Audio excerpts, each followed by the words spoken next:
Bonjour à tous.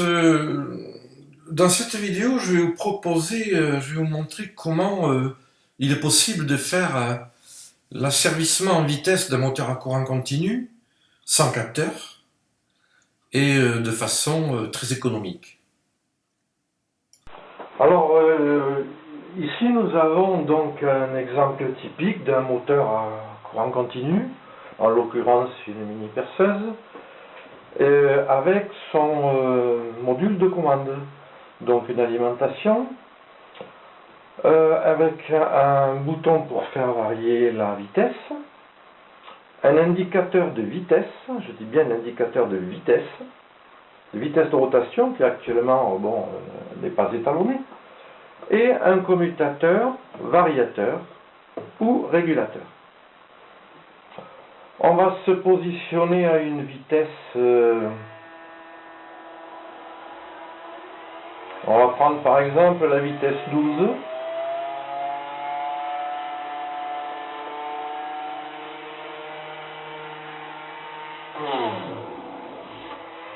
Donc on voit tout de suite que quand le perceuse force, la vitesse chute.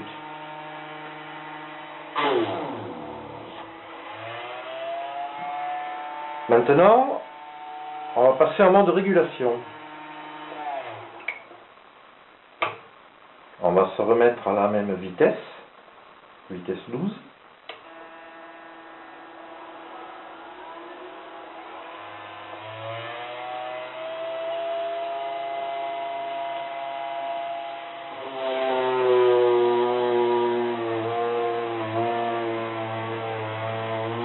La vitesse baisse légèrement, mais la perceuse fournit un travail mécanique plus important.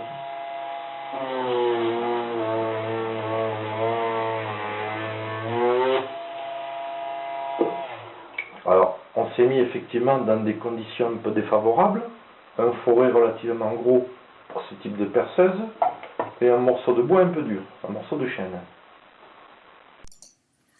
Alors la commande linéaire,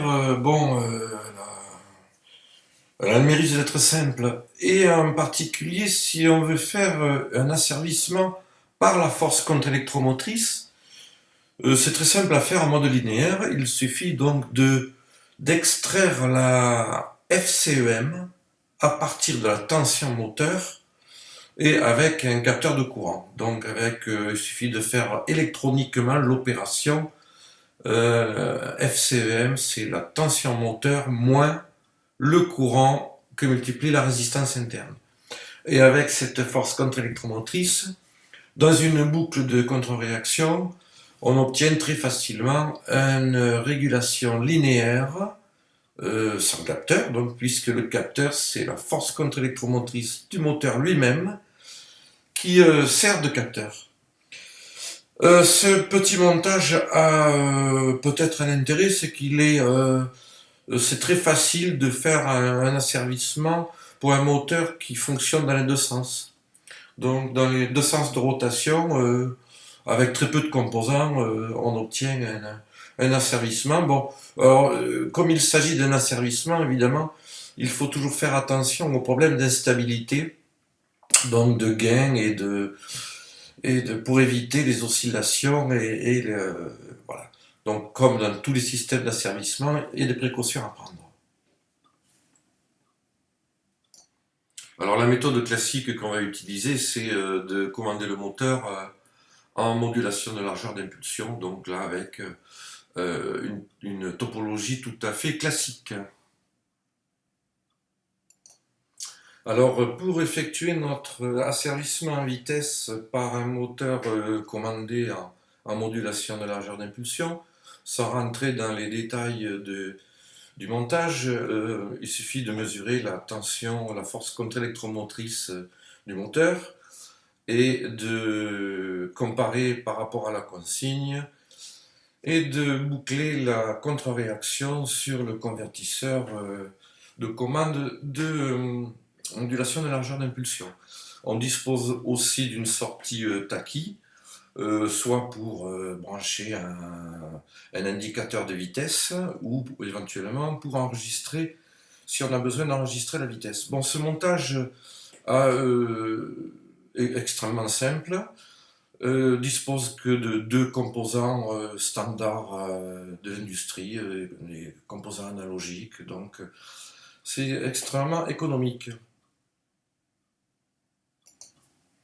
Bon, on va quand même jeter un petit coup d'œil sur le proto et pour voir un petit peu ce qu'il en est. Bon, alors on a une alimentation linéaire, bon, avec un transformateur, une partie, une carte de puissance avec redresseur et condensateur de filtrage, qui comporte aussi le monstre de découpage. Il est bien entendu qu'on peut remplacer cette alimentation linéaire par une alimentation à découpage. Je préconise cependant une alimentation un petit peu plus musclée que l'alimentation standard pour bénéficier des avantages de la régulation, hein.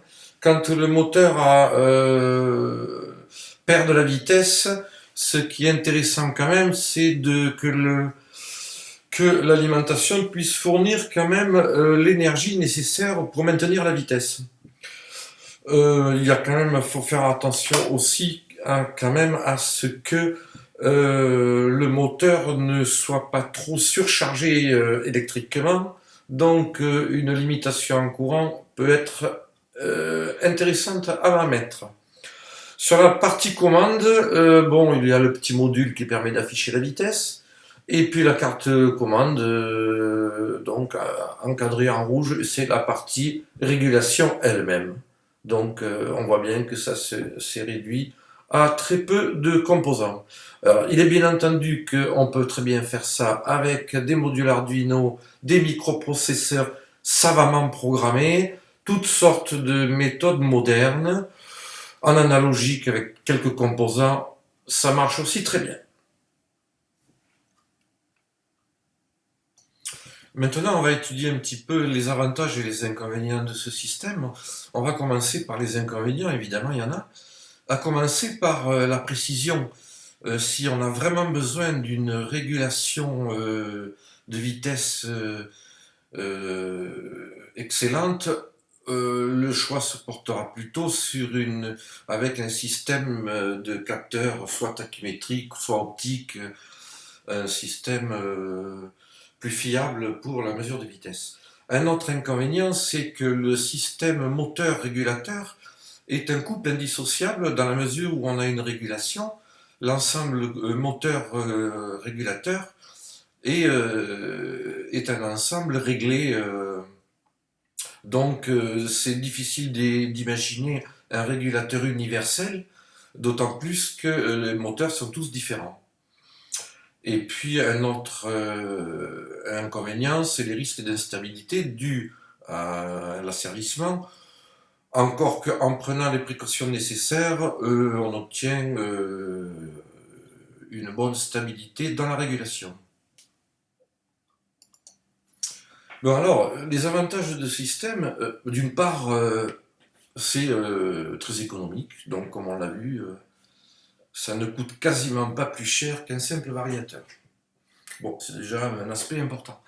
Un autre aspect intéressant, c'est qu'il n'y a pas besoin de modification mécanique pour ce système, pas besoin de rajouter une tachy ou un capteur quelconque, donc ça peut s'utiliser sur un système mécanique existant. Donc ça peut être éventuellement intéressant.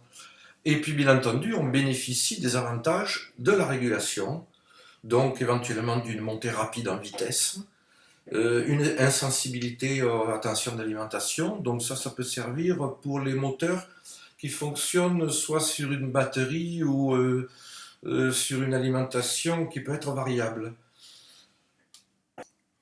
Alors, en guise de conclusion, bon, disons que le moteur à courant continu a l'inconvénient d'avoir des balais qui s'usent, d'où l'avantage des moteurs brushless qui, évidemment, se développent de plus en plus. Moyennant quoi, la régulation de vitesse par la FCEM avec des moteurs brushless, c'est un peu plus délicat. Mais enfin, sinon, ce montage a l'avantage d'être économique et très simple.